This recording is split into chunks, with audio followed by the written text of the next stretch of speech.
Hey there, I just came into the arena with Phoenix. He's over in the far corner. I've got my tack arranged here, the mounting block.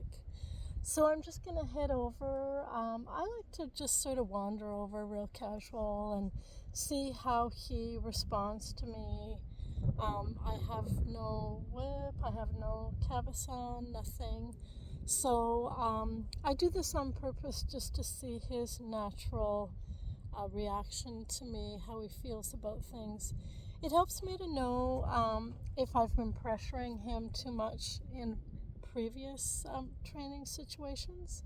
If he's relaxed and happy to come with me, then I feel like we're on a good flow. If he's kind of hanging back, then maybe I need to take it easy and maybe praise him a little more, have a little more some breaks, to let him just kind of chill and relax.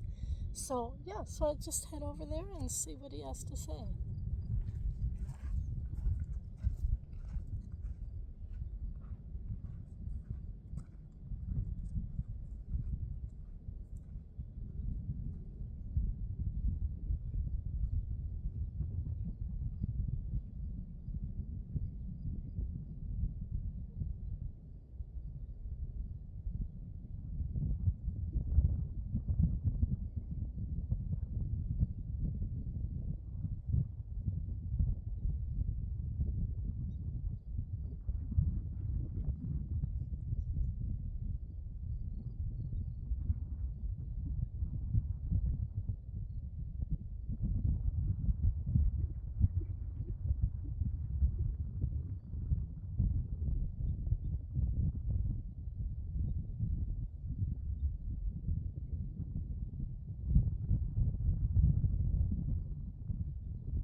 What you doing?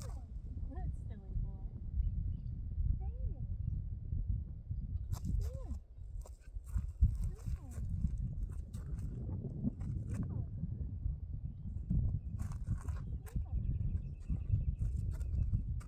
Good boy. Hey, you do. Come here.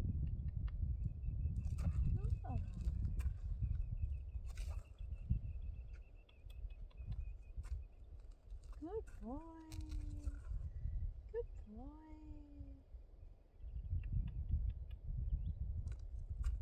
Yeah. Wow. Good boy. Good boy. Good. Well done. Well done. Well done.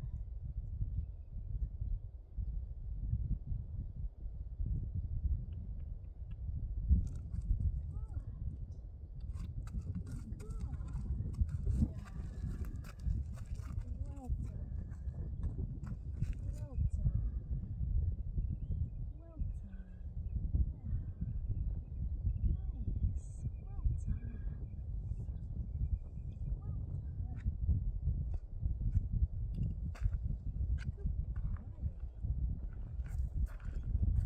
All right, that was pretty cute, eh? So I just wait for him to offer things, and you could see he offered his hindquarters, which he doesn't really know what I want. So he's just going, well, you asked me to do quarter in a lot, so maybe that's what you want. And then he got kind of stuck because he was too close to the fence. He started to come over with his front end, as you can see, and but then he got stuck with the fence. So all I did is very lightly, because I don't want to scare him. If I scare him, then he just falls apart and he leaves.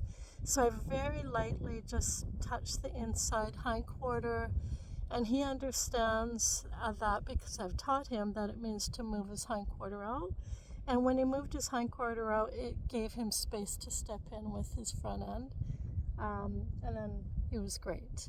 And he has learned to come until he feels my leg. So he keeps coming over until he feels my leg, which is something we just sort of evolved into. He started doing it, and I thought, oh, that's a good idea, because then he knows where I am, and it gives him something to aim for. So yeah, it's pretty cute to see how easily this is a wild horse, and he was older when I got him. Not the young ones are much easier to train, but so I've been going very slow with him because he is a bit more reactive. But he's not timid. He just doesn't understand, and he lived wild longer, so he sort of had his own ideas about life that didn't include humans. So coming into the human world is so different for an older wild horse. But you can see he's super friendly, super cooperative. As long as I don't upset him or scare him, he's very happy to work with me. He really actually enjoys the interaction. He's very social.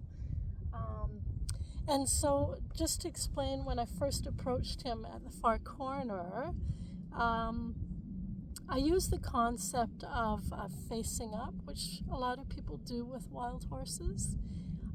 So rather than going directly for his head, I focus more on the hindquarters, engaging the hindquarters, getting the hindquarters moving.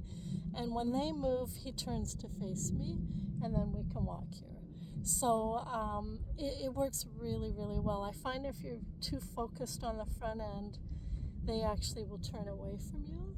But if you focus more on the hind end from a safe distance, of course, especially if it's a wild or nervous horse, if you activate the hindquarters, get them to step out, then they will turn and face you. And then you've got them moving. And once they're moving, you can get them going wherever.